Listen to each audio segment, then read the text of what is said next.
निरंतर हेति ध्यान तुलसी हरे हरे गला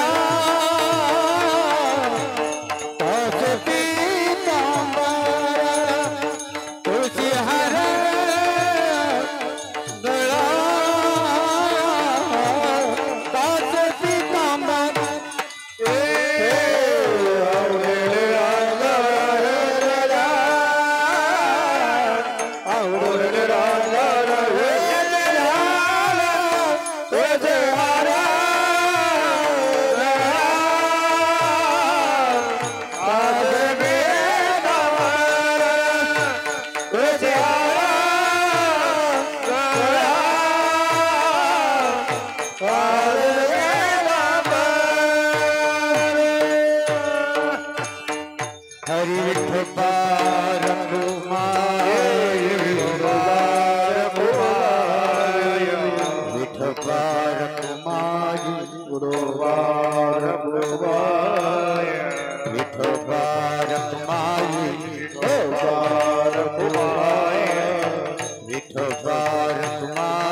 हरी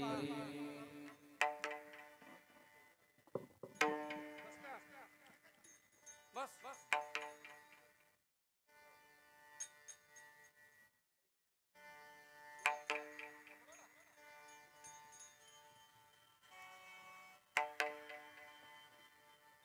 हरी हरी हरी राम कृष्ण हरी राम कृष्ण हरी जय राम कृष्ण हरी हरे राम कृष्ण हरी हरि जय राम कृष्ण हरी हरि जय राम कृष्ण हरी हरि जय राम कृष्ण हरी हरि जय राम कृष्ण हरी जय राम कृष्ण जय राम कृष्ण जय राम कृष्ण जय राम कृष्ण जय राम कृष्ण जय राम कृष्ण जय राम कृष्ण जय राम कृष्ण जय राम कृष्ण जय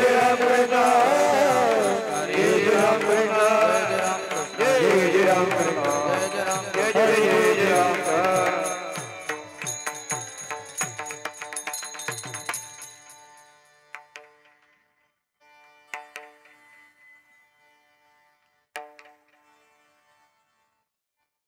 रूप पाहता लोचनी रूप पाहता लोचनी रूप पाहता लोचनी रूप पाहता लोचनी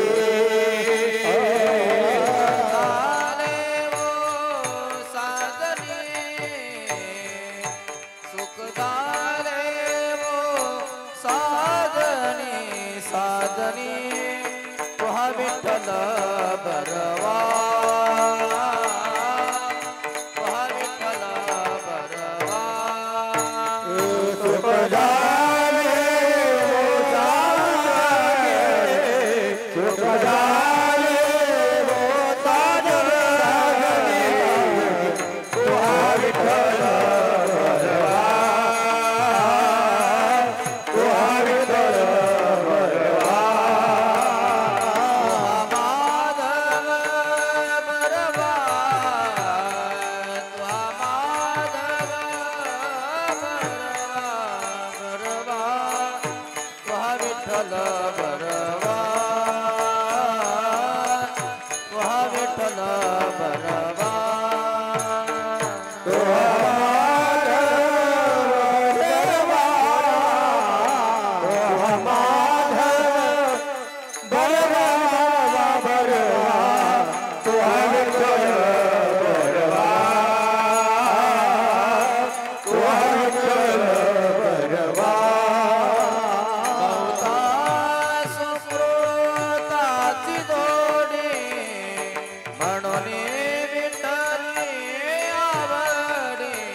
राम कृष्ण हरि जय जय राम जय जय राम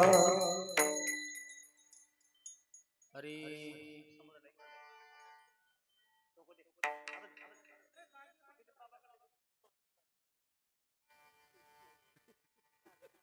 सापडला हाती तरी झाली निश्चिंती तरी झाली निश्चिंती तरी झाली निश्चिंती सापडला हाती तरी झाली निश्चिंत तरी झाली निश्चिंत तरी झाली निश्चिंत नाही धावा घेत मन नाही धावा घेत मन नाही धावा घेत मन नाही धावा घेत मन नाही धावा घेत मन इंद्रियांचे समाधान इंद्रियांचे समाधान इंद्रियांचे समाधान नाही धाव घेत मन इंद्रियाचे समाधान